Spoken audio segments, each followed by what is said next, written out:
good ideas, because I mean, that's what we really need to do, and we're gonna do this together, I know, so. I understand that these are really hard decisions to make, and I don't take it personally, we're here to do the best we can for kids, so. And it's difficult for parents to come up with money in September when the back-to-school clothes have cost a small fortune, they're coming off summer vacation expenses, athletic fees are due, bus fees are due, everything in September is difficult. So to the extent that you can be flexible with payment systems, if you know that they're coming up, that's always a great idea. I think we're gonna, if we're able to get this approved tonight, we probably will begin that information piece right away to the incoming sixth graders. Hopefully give them the information that they need to know and ask the questions. We'll do an information session early on in the school year so they know all the particulars, but we'll let them know right away. Just have a quick question. I know you're going to be doing some fundraising for this effort. If fundraising looks very poor, are you still going to go ahead? I mean, we could give you approval, and if you don't have the money and you're realizing that you're going to have to ask parents to really put a good chunk of this, are you going to drop it? I'm confident that through our student activity fund, again, it's the money that students raise in support of their own activities, dances, their penny wars, their yearbook, their memory book sales, their talent show, the things that they do in-house to, that account generates funding that I can use.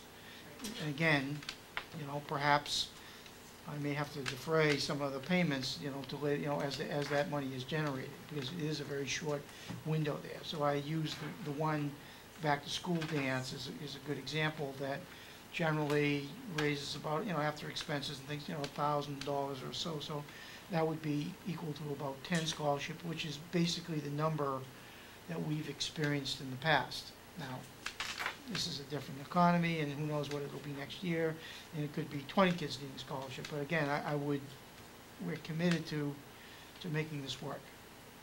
So. Okay. Mrs. Wall, you said there were 6 kids last year that didn't go. Yes. Did any one of those 6, was it for financial reasons? I think it was hesitation to be involved in the actual program. Okay, so to the best of your knowledge, there wasn't a single instance of somebody that could not afford to go. Correct. Okay, so philosophically, I agree with all that. But let's not create a problem if one doesn't exist. I mean, the reality is that out of 200 and something kids last year, there wasn't a single one that couldn't come up with the money not to go. And I agree with you, Maureen, Yep, I agree with you, Karen, but I'm just saying, realistically, it's not an issue. So any student that doesn't bring back their permissions, again, like the DC trip, we very discreetly, reach out to that family quietly, just to make sure, check in with them that, everything's okay, are you making the decision not for your child to participate based on financial reasons? And we have that, school psychologists, we have that very confidential, discreet conversation, and, parents will, they'll tell us, but we do actively, but discreetly, reach out to all families that, perhaps we didn't get the permissions or they decide they're not gonna go, just to double check. Yeah. I may have asked this, or you may have talked about this, but how does this program differentiate the experiences for students who may have either disabilities, physical learning, or others otherwise? We've had students with varying disabilities go, and the program itself has ways of including all students in the activities. And I'm blanking right now because it's been such a hectic day, the last day of school, but I know we've had some challenging cases where parents have wanted the students to go, the student wanted to go, and as teachers we thought, how is this child going to have a valuable experience? And it was amazing for them. And the other students in their groups supporting them and getting behind them to get them to accomplish a goal at Project Adventure, it is very heartwarming to see that bond being created. So I wish I could think off the top of my head as whether it was a broken arm or a broken leg or some other type of more long-term disability. this is our 4th year now going back to Project Adventure, and we've had multiple cases.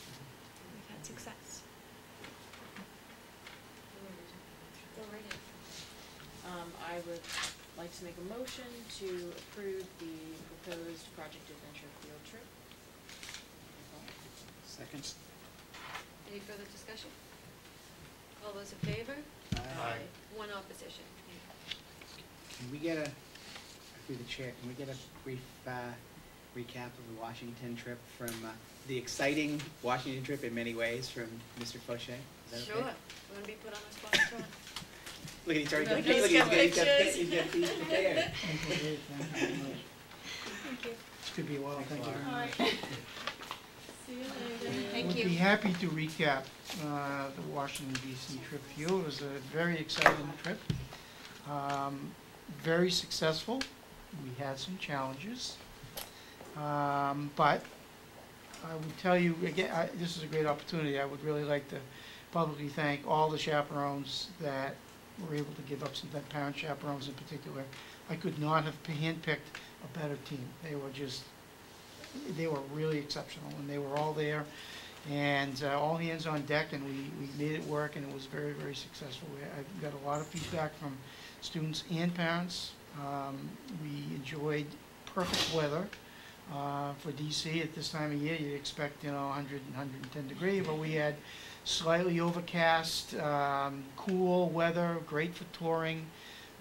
You go to the National Zoo and it's kind of threatening rain, and so we're really the only ones there.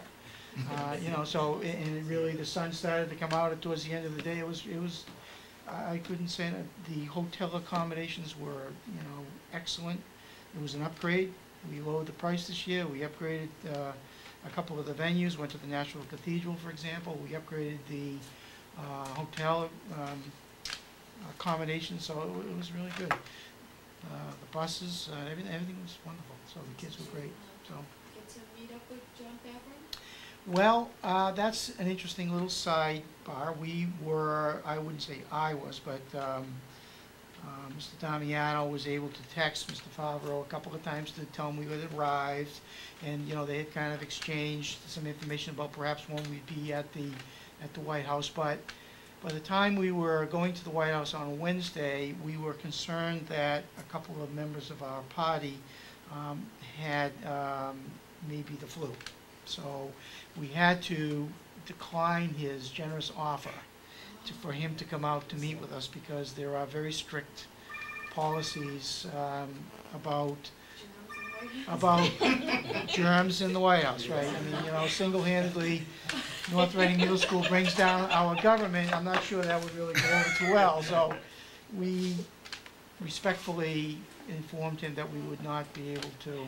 But what we did do is we stood outside the White House, and we had all the kids wave, hello, Mr. Favreau, and we texted that into the White House, and he responded a few minutes later, having received it. So it was kind of disappointing. The kids were really disappointed, but everybody clearly understood. So that's. And I gotta tell you, they got back at 8:30, which is one of the earliest I can remember them getting back from Washington, which is very nice not to have to be there at 10:30, 11 o'clock, picking up kids that look like zombies who had been on a bus for 12 hours. So it was, and from everything I hear, the way everything was handled down there, the chaperones, it just went very well, overcoming a few difficulties, and everything went off as planned. Yeah, the kids were great. The kids rallied. They were very cooperative, helped each other. It was great. And your blog posts, especially I liked reading the one when you talked about the kids going to the different war memorials and how touching that was with the Vietnam veteran there addressing some of the kids, and the kids kind of just, just standing there at attention, listening to him tell his stories. And I think that was very moving. That was one of the most powerful experiences. I've been to DC a few times with these trips, and again, it's such an unbelievable experience. That evening it was, again, kind of cloudy, overcast, and it was misting. So you have this evening daylight, and you're kind of coming down into the Vietnam Memorial, which again, it kind of goes down, almost into the ground. And we came upon a veteran standing there who I think is there a lot. And he kind of engaged us, a couple of our students, into conversation. I don't bite, just, ask me questions. And so one of our kids, asked a question, and He went on for about 20 minutes. It was just absolutely enthralling. It was just mesmerizing, talking about all the different aspects of the wall and all the different coincidences, you know, the father-son names, you know, the brother name, you know, it was just so moving. And from there, we moved to the Korean War Memorial, which is fairly new, and it's kind of a troop on patrol, and they're all kind of, you know, the statues in the mist. It was really eerie. And then from there, we went to the Lincoln. So you come from Vietnam to Korea, and it's kind of very somber. When you get to the Lincoln, the kids recognize him as a true hero. So when they got there, it was kind of like this joyous reaction, because now we've come through this, and now we're back over, you know, it was really quite moving, you know, so just one of the many moments for that trip. All right. Okay. Congratulations on making it through. After reading your Monday missives, I was like, I hope they're gonna make it. And then Tuesday it got better, and Wednesday it got better, and by Thursday we were home free. Well, you missed my best one, because I posted one on Friday, but didn't make I missed my deadline. Oh. So it got posted Monday morning, so if you want to go I'll have to back, read it because that now. was about the ferry and the New York Harbor Authority going through security. It's kind of neat. You know, I'll tell you the story. It was, we get there of all places, and it's one of our final stops, and the Harbor Authority, we're gonna go onto a ferry, and we're gonna go around Ellis Island, and they were like, you know, belts, shoes, you know, everything off, and they were counting our students, 1, 2, 3, 4, 10, put an adult right here, go through. Well, our numbers don't add up, because we have 17 chaperones, and we have 184 kids. So I'm starting to sweat, because this means that I will stay back, and like 23 of our kids will miss this. So we're going through 1, 2, 3, 10, put an adult, 1, 2, 3, 10, put an adult. And all of a sudden, they were distracted. So I took a little liberty by suggesting that I never thought that the Harbor Authority were such Italian opera fans. So if you know, Mr. Damiano is quite the Italian singer, so I was, you know, took a little liberty with that. But we spoke, talked to them, and they allowed us to come through, you know, because they recognized us as a student group. But it was a nice little blog entry anyway. The survey, I put in the packet for informational purposes. You know, I have a more formal presentation that I had planned for not only the committee, but for the parents. Kind of got pretty hectic there towards the end of the year, and I think I would like to postpone the formal presentation, PowerPoint, etc., for the fall. In particular, when I have my new 5th grade, 6th grade parents up on board, to present that early on in the year. Kind of a way to open up our school year and, in fact, introduce some of the things that we're going to incorporate in our school improvement plan. The theme of the school improvement plan is personalizing the learning environment. So again, the team concept, much of the data from the survey will be talked about and discussed. I don't know if you had a chance to review the raw data, if there was any particular questions or anything about the survey that I could provide information for, but you know, I'm planning on coming back in the fall to kind of do a more formal. We can wait. Yeah, okay, yeah, okay. Well, thank you very much. Thank you. Okay. Anyone else have something? Anyone else in the waiting room? Anyone else? Okay, now the thing we've all been waiting for, the budget development. Carl, did you find any money? Have a meeting and review the budget every day. Every day. Every day. Well, you know, Change every day.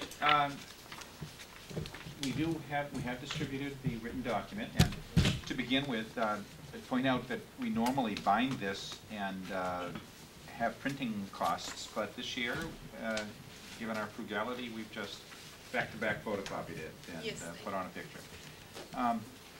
This budget is predicated upon the town meeting appropriation. So our spending plan, therefore, follows from that. And as the committee knows, we went into town meeting with many questions. At that point, we actually had a unidentified reduction of 130